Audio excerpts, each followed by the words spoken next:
everyone, I'm Rahman, so I'm going to be your host this evening. Thank you, appreciate it. No, I'm joking. We've got an amazing panel up for you today. So we're doing a little bit different. So our wonderful ladies have prepared a little speech for you guys. So they're going to be talking about their personal experiences and also some of the knowledge that they have as well. So hopefully we'll learn a little bit, but most of all, I hope we have fun. Are you ready to have fun? Woo! You can do better than that. Are you ready to have fun? There you go. Perfect. I started Women of Power about a year and 10 months ago, and it's been going strong since then. It's really fantastic, and I would love to speak longer. Our company, Timina, is a Swedish brand, and we are here in London for about 1 year and a half. And we are just not about menstrual cups. We have menstrual cups, and we cover all the pelvic floor. So we start to the beginners. We start the menstrual cup for the beginners to the post-birth, and after that pelvic floor for menopause as well, and for post-birth. So our brand is here with our products. I bring some menstrual cups for you to have a look. We have cups for each type of women or for each thing, because like we have this one that's a zip cup. That's for that you can have sex when you are. Look at everyone's face. Yes. And here I just bring two types. So we have the compact A, and we have the lily cup, normal one. It's for before birth, and the lily cup B. This is the B. Is for post birth. Post birth. Yeah, so they always say that it's always better start with this or the Lily Cup one. That's our newest cup as well. And this one is after birth, is the best one to use. Okay, thank you. You're welcome. And I bring some cups there, and Priscilla will give away to you guys. Yeah. So we've got a couple cups, not too many, because we're going to be giving some of them to the group that we sponsor, which is Preventing Period Poverty, who we give some products to, because I think it's important to pass them on to people that need them. However, I will be giving away these three. So if you put your hand up and you want the Ziggy Cup to have sex while you're in Shioni. Who's had a child? Who's had a child here? Wants to try a mental cup? You're about to have one. Which one's the baby one? B. For those of us that haven't had kids yet, oh no!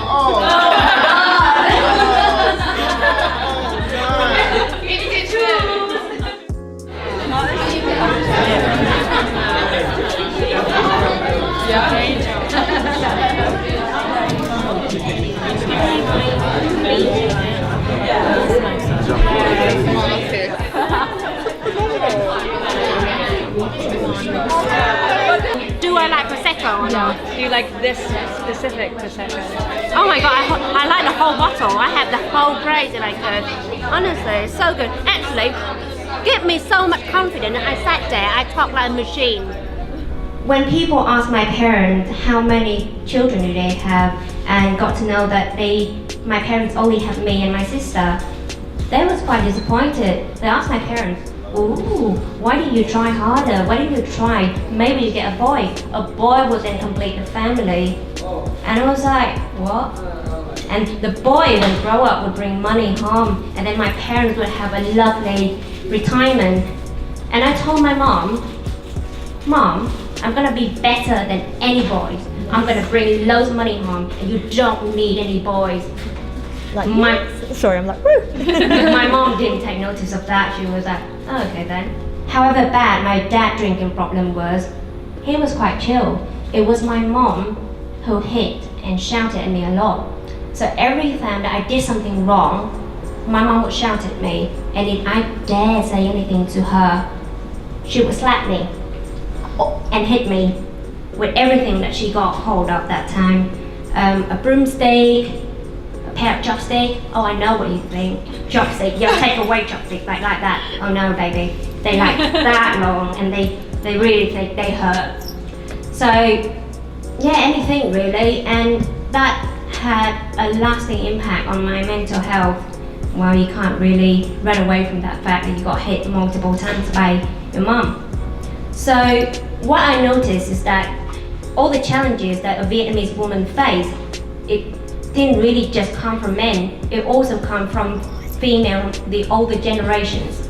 And everybody around me seems to have some sort of idea about what I should do with my body, what I should say, what I should dress, what I should do. And they insisted on telling me. They was like, hey friend, we're not even that close, but no, I'm gonna tell you what you should wear, what you should dress, okay? For men in Vietnam, education and career are their priorities. For women, it's all about their look. It's all about other people's opinion as well. And all their job is just to look pretty and get married. And I was like, but why women take this? They accepted it as a part of life. So how would we bring change when women don't want to change themselves? I was so amazed. I met these incredible women, just like you guys. I was like, oh, there's not many role models there for me when I was in Vietnam. So when I met these strong, opinionated, outspoken, loud, funny women, I was like, oh wow, these women exist. I want us to go out just to be proud of who we are, what we have achieved, and shout to the world, because we want equal pay, we want equal recognition, so we can't just sit there and wait. I would like to promote work-life balance, because we can only produce good work when we're happy and we are healthy.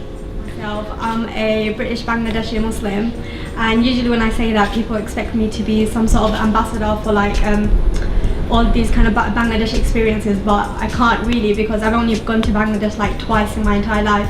Once when I was 2 years old and once when I was 12, so any memories of feminism or gender related or sexual related struggles, I won't have that kind of memory or that kind of consciousness, because I wasn't aware of it at that time. And so when I speak of my experiences in a feminist kind of framework, it kind of comes from me as a young British Bangladeshi Muslim, someone who was born and bred in East London. So that's where I've lived all my life. But so to speak of feminism beyond the West, I don't really know where exactly to start with this, because I don't know where I myself sit on this kind of spectrum, and I don't know how applicable feminism itself can be to countries beyond the West, because because feminism itself is quite an ambiguous and complicated ideology, and then to speak of specifically feminism beyond the West, that's obviously something much more controversial. So I mean, before when I was younger, a few years ago, I used to consider myself a hardcore feminist, so any kind of issues that would affect me, I used to use feminism to kind of deal with that. But as I've grown older and I guess have gone more closer to my religion, in that sense I've kind of seen the contradictions, and I've also seen how you can't necessarily use feminism to deal with all these issues, because if you kind of look towards the history and the origins of feminism, it's a very much Western originated philosophy and a very much Western originated ideology. It profoundly links to liberal ideas of freedom and choice, and it's cultural in the Western sense. But if you're looking at countries beyond the West, the issues they're facing is not necessarily secular or liberal, it's more theological, it's more religious, and it's cultural in the non-Western sense. So how can feminism be applicable to those countries? It just doesn't directly speak to those issues. I mean, issues about the hijab, issues about women in Saudi Arabia, the nature and the whole dimension of these problems is completely different. So to kind of speak of feminism beyond the West, to me it can be quite problematic. Right. I feel personally that can be tied to wider colonial and imperialistic thinking, because it's kind of this sense of this savior mentality, as though these countries beyond the West need feminism. So I mean, in certain ways I feel feminism can be applicable to these countries and it can work in harmony, but in other ways I feel it can kind of contradict and it's not necessarily relevant. And I know feminism is becoming increasingly diverse, because from my dissertation I'm looking at intersectional feminism. So we're beginning to look at feminism in the sense of Arab feminism, black feminism, lesbian feminism. So it's beginning to like be understood in a way where it intersects with kind of religion, race, culture, the whole lot. So it's kind of been, we're kind of moving away from the narrative where it's no longer white feminist or one-dimensional. It's beginning to incorporate these wider struggles. But I believe that in trying to diversify feminism and trying to understand it from this multi-dimensional way, it's also problematic because it can kind of reduce like the severity of the cultural or racial dimensions of the issue at hand. So for example, if you're looking to feminism to deal with the hijab, then you're looking at it in a strictly feminist kind of outlook. You're not looking at it how it intersects with kind of religion and how like the position of a Muslim woman would differ to how you define your standard kind of feminist. So in that way it's not necessarily relevant. So in that way I feel like it can be quite problematic. Islam very much revolves around ideas of duty and responsibility. So I believe that if a young Muslim woman is looking to feminism to deal with issues that are relevant to her, she's bound to find identity clashes, like it's bound to contradict each other. And also I find myself when I do try to bring up issues that are relevant to me in a feminist framework, I'm usually viewed as though I'm oppressed or as though I'm unconscious of this wider oppression I face. So, and in that sense my issues are belittled and it's not understood for what it is. So in that case, I just believe, I don't know where exactly I stand, because before I used to look to feminism to kind of deal with everything, but as I grow older I just find it to be more problematic and I find that my issues are not taken for what it is. So. For a long time I didn't personally feel affected or even conscious of feminist issues until I went to university and actually started travelling more. And my travels have taken me mostly to Asia. So of course I knew what feminism was and I understood the logistics of it as a movement and a belief, one that I deeply supported and still do, but I didn't ever feel like I was in a sense ever affected by it, if that makes sense to you guys. Which is actually kind of ironic, because if anything I was and I am, because feminism is part of my makeup. It's something that I've always practiced and is part of something that is innately installed within me. It's obvious that there is a clear divide between the problems that Western women face and those that Eastern or African women experience. Not only is there a division between the two, but also a difference in how they are exposed, spoken and publicised. I therefore decided for this talk that I would ask you guys to think about the word consciousness throughout this evening when myself and my other speakers are discussing feminism beyond the West. As a woman, as I've just explained, I've never felt directly affected by the issues of feminism beyond the Western world or in my general sense of living, because I was lucky enough to have grown up in a household that really prompted us to always never let being a girl be any different to being a boy. Whether we admit it or not, we as Western women and those that aren't, that live in the West, are sadly privileged to those outside of our sphere, as we have the tools, the education and the platforms to make a change which aren't always as accessible to others outside of that. Indonesian government, for example, they are legally allowed to enforce a virginity test on female applicants of the army and the police. And this is, of course, to all of us, a complete violation of one's bodily integrity. I want to think about the Western, these problems of feminism that we find ourselves against, which are the objectification of women and sexual crimes, unrealistic beauty standards that are inflected by patriarchy, and most prominently, that is seen so consistently at the moment, is that of the gender pay gap that leaves us at a disadvantage in our chosen careers. But for us, for Westerners, what we are not conscious of is the fact that patriarchal norms that we still sadly face are actually hidden within society, as it is commonly understood but not accepted. While we, as the majority, outwardly reject these issues placed upon women, the patriarchy is socialised into our behaviour. However, In comparison, for women in other parts of the world, patriarchy is outwardly celebrated, misogynistic behaviour and the oppression of women is openly celebrated and practiced and lawfully allowed, as Lucy explained in regards to China. And it is in these countries that women are restrained from their basic human rights, such as an education, to actually not having a political suffrage. Although in many situations, Western women experience feelings of inferiority against male counterparts, as any woman may feel, in many countries outside of the Western world, it is a fact of society and it is not simply just an opinion. So, for example, I didn't know this, so I'm saying did you know, I'm not asking you to all shout yeah, but did you know that it was only last year in 2017 that women in Saudi Arabia were allowed access to education and healthcare without the consent from a male guardian? In Afghanistan, under the Shia family law, women are required to ask permission to leave the house unless it's urgent. In Pakistan, women can legally be barred from voting by their husbands and village elders. In Mali, Eastern Africa, more than 91% of women between the age of 5 and 59 have undergone some sort of genital mutilation. In Africa alone, FGM, which is female genital mutilation, as you probably all know, is practiced still in 2018 among 29 countries, from Nigeria to Kenya, Egypt to Ghana.